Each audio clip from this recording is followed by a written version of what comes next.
નમસ્કાર, welcome back to the our channel. એકવાર ફરીથી આપણી ચેનલ ઉપર સ્વાગત છે. હું હમણાં નવસારીમાં છું અને આજે 7 મે ગુજરાતમાં બીજા તબક્કાની ચૂંટણીઓ થઈ રહી છે. સંસદીય મત વિસ્તાર વલસાડમાં આપણું નામ છે.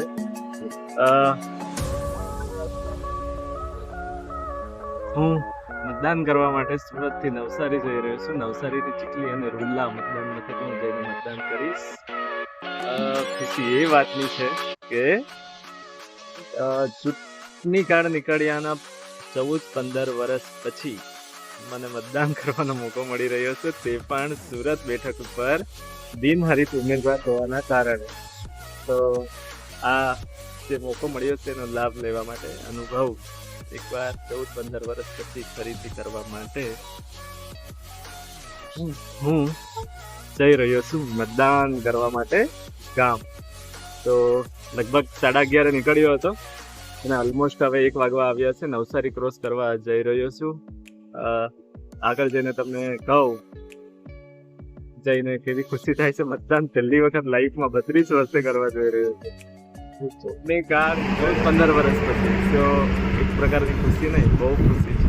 અને એનું કરવા માટે જ હું સુરતથી નવસારી જાઉં છું. સો તમે જોઈ શકો છો મારા ફેસ ઉપર કેટલી ખુશી છે. આ જસ્ટ રેસ્ટ માટે અહીંયા ઊભો રહ્યો છું થોડી વાર માટે, 10-15 મિનિટ. જો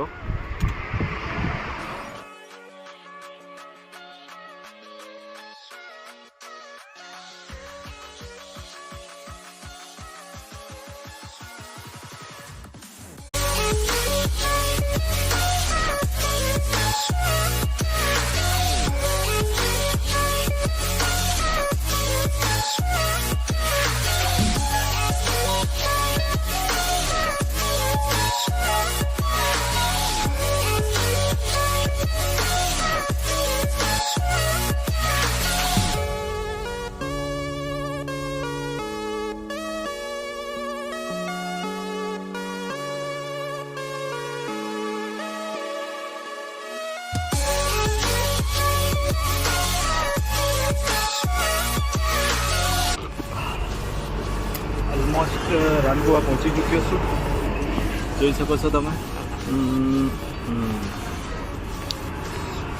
હજુ 15-20 કિલોમીટર બાકી છે. ચાલો આગળ નીકળીએ. 15-20 કિલોમીટર કાપી આપણા મતદાન મથકે પહોંચીશું અને મતદાન કરીએ, લહાવો લઈએ લોકશાહીના ઉત્સવનો.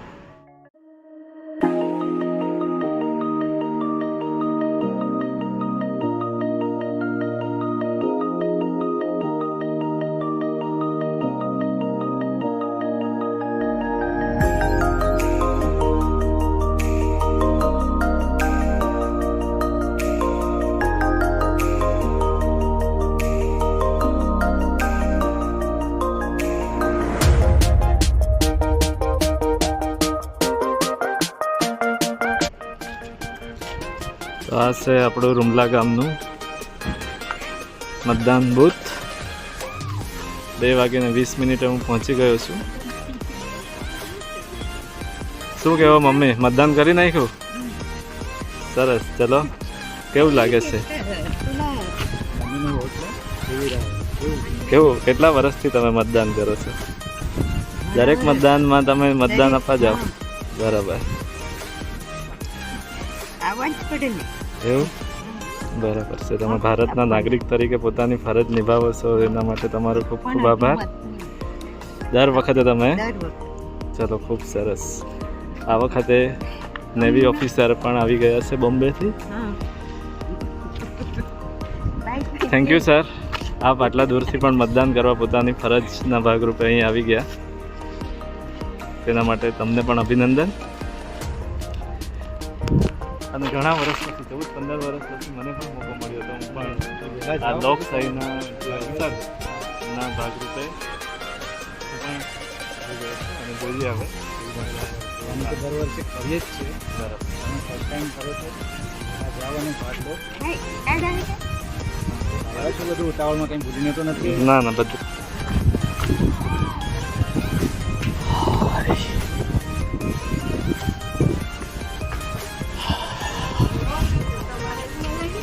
અમારા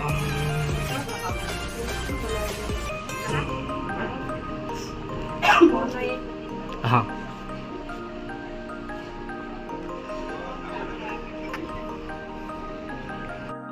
15 વર્ષ પછી ફર્સ્ટ ટાઈમ વોટિંગ કરીને મજા આવી. Thank you. કરવું જોઈએ દરેક જણે વોટિંગ. પોતાનો અધિકારનો ઉપયોગ કરવો જોઈએ. પોતાની ફરજ આપણે વિચારીએ છીએ કે દેશ માટે આપણે શું કરી શકીએ છીએ. આપણે દેશની સેવા એક મત આપીને પણ કરી શકીએ છીએ. દેશભક્તિ આપણે ઘરે રહેતા હોઈએ કે એક સૈનિક રૂપે કે પોલીસ કે પછી કોઈ પણ સેવા રૂપે દેશ માટે આપણે કરતા હોઈએ છીએ, તો એક મતદાન કરીને પણ આપણે દેશને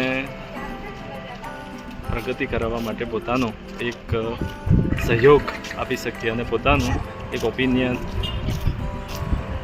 આપીને દેશને આગળ લઈ જવા પોતાનો સહયોગ કરવો જોઈએ. ઓકે બાપા, મત નાખીએ બરાબર? હે, કેટલા વાગે ગયેલા? 11:30 થી 12:15 મત પડી ગઈ. બરાબર. આટલા સમયમાં તમારી ઉંમર અત્યારે કેટલી થઈ હશે? 70 વર્ષ. 70 વર્ષમાં એવું કોઈ વાર બન્યું? 70 વર્ષ તમારા થયા? 70 વર્ષમાં એવું કોઈ વાર બન્યું તમે ચૂંટણીમાં મતદાન નહીં કર્યું હોય? દર વખતે. બરાબર. તો તમે દર વખતે તમારું યોગદાન ચૂંટણીમાં ભારત દેશના પ્રગતિમાં આપો છો. પોતાનો મત, પોતાનું ઓપિનિયન ત્યાં આપી આવો છો. આપવું જ પડે. બરાબર છે. શું કહેવાય, એમ પૂછવું તો ના જોઈએ કયા પક્ષને આપ્યું, કેમ કે ગુપ્ત મતદાન કહેવાય, એ કોઈને જણાવી શકાય નહીં કે હા બરાબર છે. અને એવું પૂછવું પણ ના જોઈએ. ચાલો, સરસ. આભાર તમારો ભારત દેશ તરફથી. શું નામ છે તમારું? રાજુબેન. નારાયણભાઈ. અચ્છા, ગામિત. બરાબર. તો કેટલા વર્ષના થયા તમે હમણાં આ 2024માં? બસ 60 ઉપર જ. જન્મ તારીખ કયા વર્ષમાં તમે જન્મ?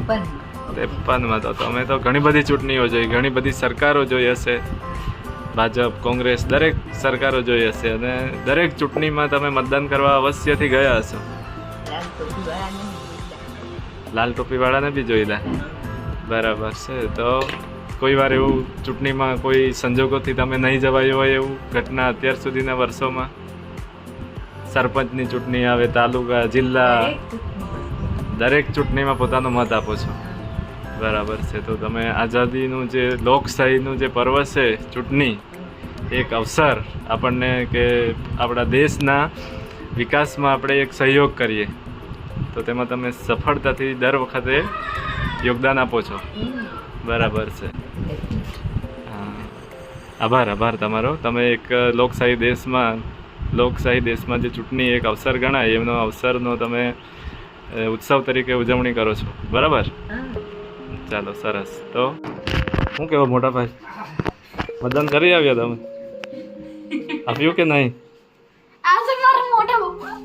આ તમારા મોટા પપ્પા છે? મારા મોટા ભાઈ છે. મતદાન કરવા ગયા કે નથી ગયા? આંગળી બતાવો તમારી. અચ્છા, મૌન વ્રત લીધું છે તમે?